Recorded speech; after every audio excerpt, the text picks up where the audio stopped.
A reunião de hoje, ela é uma reunião com professores de língua portuguesa e tem a presença de alguns professores coordenadores. Ela tem o intuito de trazer alguns esclarecimentos nas formações de língua portuguesa, tá? Então, aqui nós pretendemos, nós separamos aí de 11 às 11h30, mas talvez a gente nem utilize esse tempo, porque a gente quer que vocês tenham mais tempo para formar o material de vocês, fazerem o planejamento das aulas. Posso começar, Lê?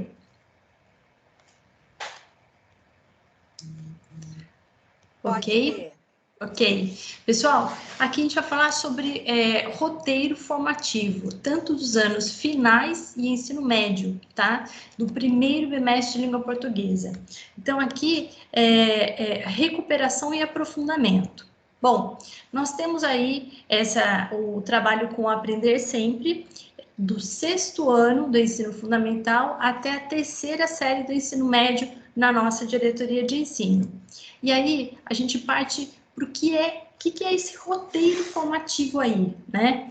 Ele é, na verdade, uma especificação dos temas centrais denominados eixos formativos, tá? A serem abordados durante as formações de cada sequência didática. Então, aí, bom, e o intuito aqui, durante a formação de cada sequência didática do bimestre, o intuito desse eixo formativo é demonstrar possibilidades de trilhas formativas a serem percorridas pelo professor, apresentar antecipadamente as temáticas que serão tratadas, oferecer insumos para que o professor que atue em diferentes anos, séries, escolha qual transmissão deve acompanhar, e apresentar as competências adquiridas pelos professores, tá?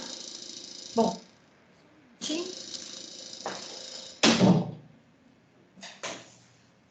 bem, sobre os roteiros formativos,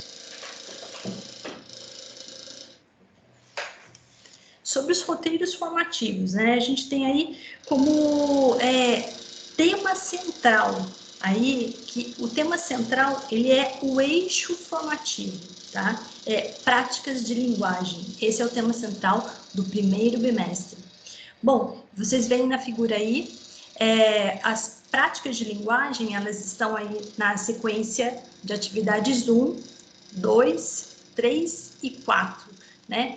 Bom, nós temos aí anos finais de língua portuguesa. Como é que veio esse roteiro formativo para a sequência de atividade 4, do primeiro bimestre?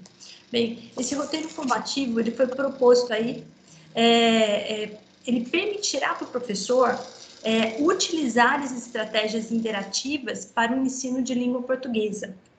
Então, o foco, gente, muito dessa sequência de atividades são pensar no ensino tendo como foco, o ensino-aprendizagem tendo como foco o aluno como ativo, né? Conhecer, na sequência de atividades, estratégias de ensino que estimulem a participação, a investigação, a produção, a autonomia do estudante. Bom, discutir estratégias que potencializem a interação, a investigação, a produção e a autonomia dos estudantes, pensando aí na forma, né, remota e na presencial. E implementar no planejamento metodologias que estimulem a participação. Isso foi dito de forma muito forte hoje na transmissão de etapa e na transmissão de ano série, né? Bem, pessoal, quando a gente fala aí desses roteiros, nós temos aí as práticas de linguagem, né, da sequência de atividade 1 até a sequência de atividade 4, são evidenciadas as práticas de linguagem, e vamos pensar aqui, focando só na sequência de atividade 4, eu gostaria que todos olhassem aí à esquerda, lá embaixo, para a sequência de atividade 4, que tem como práticas de linguagem, né, o eixo aí formativo, as formas interativas para a aprendizagem da língua. E aí você vai encontrar em cada ano série vai desenvolver isso em objetos de conhecimentos diferentes. E vejam aí os objetos de conhecimento, vamos partir para a sequência, pensando, olhando só para a sequência de atividade 4 lá embaixo, você vê no 6º ano, objeto de conhecimento, formação do leitor literário. No 7º, reconstrução das condições de produção, circulação e recepção, apreciação e réplica. No 8º, também. E no 9º, textualização e processo e progressão temática. Pessoal, aí você vai encontrar o mesmo no ensino médio, o mesmo eixo aí, que é formas interativas para aprender a língua. Na primeira série do ensino médio, você tem como objeto de conhecimento o corpo fala, combatendo preconceitos. Toda a sequência de atividade é sobre essa temática, né? Como se constroem as visões sobre o corpo. Práticas de leitura, na segunda série do ensino médio, e na terceira, situações comunicativas, contextos interlocutores, que fala muito sobre variação linguística, né? Bom, quando a gente fala aqui de formas interativas, isso ficou muito evidenciado na transmissão de etapa E ainda da Diano série, que nós temos a interação com outros pares, mas nós temos também formas de interação que o aluno pode vivenciar de maneira individual. Como assim? Quando ele faz um percurso, por exemplo, ele lê um texto, ele interage com aquele texto, ele lê o texto e entende o texto. No próximo passo, ele formula a sua opinião sobre o texto. Ele está fazendo uma forma de interativa, tá? De aprendizagem da língua. Aí você tem momentos em que, por exemplo, o aluno lê um texto, tá? Como a primeira série do ensino médio, por exemplo, você tem um momento em que ele lê uma lei, associa essa lei a uma entrevista, né, que fala sobre preconceito, e aí ele emite sua opinião. Então, olha só esse processo de interação. Então, que trata da leitura de um texto, a leitura de um outro gênero textual, a interação entre os dois, a relação entre os dois e a emissão da sua opinião. Então, isso também é chamada de forma interativa da linguagem, tá? E aí eu passo a palavra para a Alessandra comentar aí sobre o roteiro, tá? Atividade para planejamento de ATPC. Aí, anos iniciais Ali, e os finais, né? Oi, Ale. Você vê minha imagem aí embaixo ou está fechada? Não, ela está fechada para mim. Eu não consigo mais. Tá, tudo bem. É que eu tô com Você, problema, peço desculpa, pessoal, porque eu tô com problema com a minha câmera aqui. Mas você vamos lá, consegue ver o vamos ver. PowerPoint? Consigo. Ok. Então, pessoal, nos outros momentos, né, transmissão de etapa, ano série, o que nós tivemos ali como foco? A interatividade, né? As orientações, sugestões sobre interação que se realiza durante toda a sequência.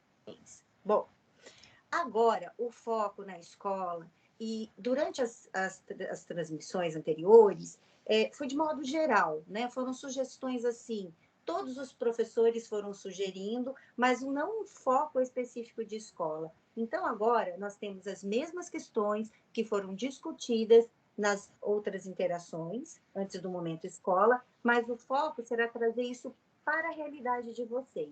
Então, num primeiro momento, seria interessante olhar para a sequência mesmo novamente, conhecer como ela colabora com a interação, reconhecimento da organização dessa sequência, o processo cognitivo envolvido, o objeto de conhecimento, gêneros textuais, se as atividades elas desenvolvem as habilidades essenciais e as habilidades também de suporte, né? Em qual atividade você encontra uma habilidade de suporte sendo desenvolvida, uma habilidade essencial. Então, conhecer essa sequência, né? E aí, em um segundo momento, refletir sobre essas questões aqui, de acordo com a sua realidade, com o seu público, com o conhecimento prévio do seu público. Então, a primeira nos fala que estratégias poderemos utilizar para potencializar ou fortalecer a interação dos estudantes, considerando o contexto híbrido ou remoto. Então, nesse momento do planejamento, vocês deverão refletir sobre quais estratégias poderão ser utilizadas para fortalecer a interação em sala de aula, para que os estudantes desenvolvam as suas habilidades. Poderão indicar atividades diversas que favoreçam a interação, dos quais podem ser implementadas na sequência 4. Observem as atividades propostas no material Aprender Sempre e pensem naquelas interações que poderiam ser associadas entre si para potencializar o desenvolvimento das habilidades dos estudantes. Então, essa pergunta, o foco dela é na atividade, na interação, o que eu posso desenvolver para fortalecer no contexto híbrido ou remoto a aprendizagem das habilidades dos alunos. Tá? Então, eu até anotei, enquanto eles fizeram uma retomada isso na transmissão, sala de aula invertida, pesquisa, interação com os alunos no Google Forms. Então, assim, o que pode ser desenvolvido de estratégia aqui, tá? Ale, faça 2 para mim. Bom, que estratégias poderíamos utilizar para acompanhar a execução das atividades feitas pelos estudantes, considerando que o planejamento está sendo desenvolvido de forma presencial ou remota? Neste momento, é pensar sobre como garantir coerência entre o que é feito presencialmente na escola, e o que é feito pelos alunos que estão no momento remoto. Como acompanhar a execução do planejamento, apoiando os estudantes na execução das atividades. Como verificar se os estudantes estão desenvolvendo as atividades e conseguindo aprender. Então, nesse sentido, não é só enviar uma atividade, mas também o monitoramento, verificar, eles estão conseguindo fazer as atividades e essas atividades realmente estão promovendo uma aprendizagem, Tá? E a terceira questão, como avaliar as atividades propostas na sequência da atividade 4, considerando o contexto híbrido ou remoto? Então, aqui, quais instrumentos de avaliação o professor vai escolher, para aplicar, e como será esse monitoramento para a eficácia disso para o aluno aprendeu ou não aprendeu.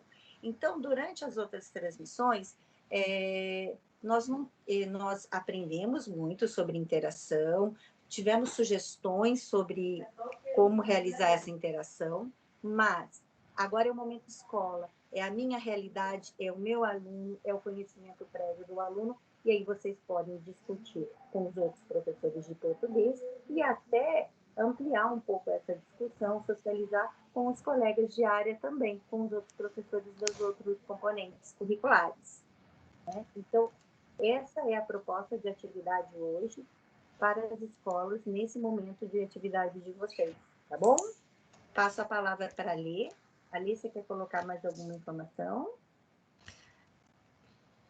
Sim, eu vou passar aqui para vocês, eu vou parar meu compartilhamento, vou passar aqui para vocês no chat o link de presença, tá? Dessa nossa formação.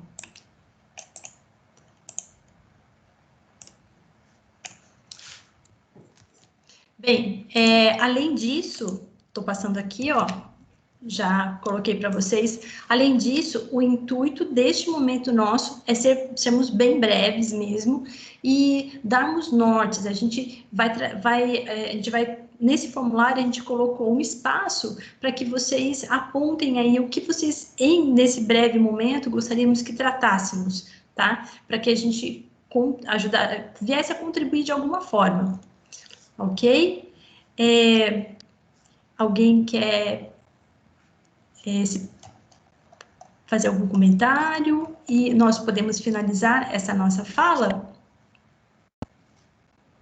Alê?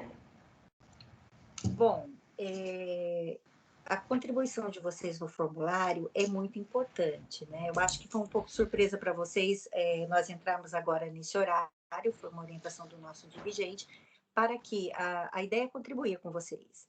Então, precisamos saber dessa necessidade de vocês. Então, a participação no formulário é muito importante.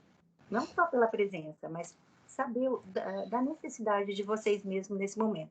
Nós já sabemos que as transmissões, eles explicam realmente qual é a proposta desse momento na escola, mas a fala de vocês é importante.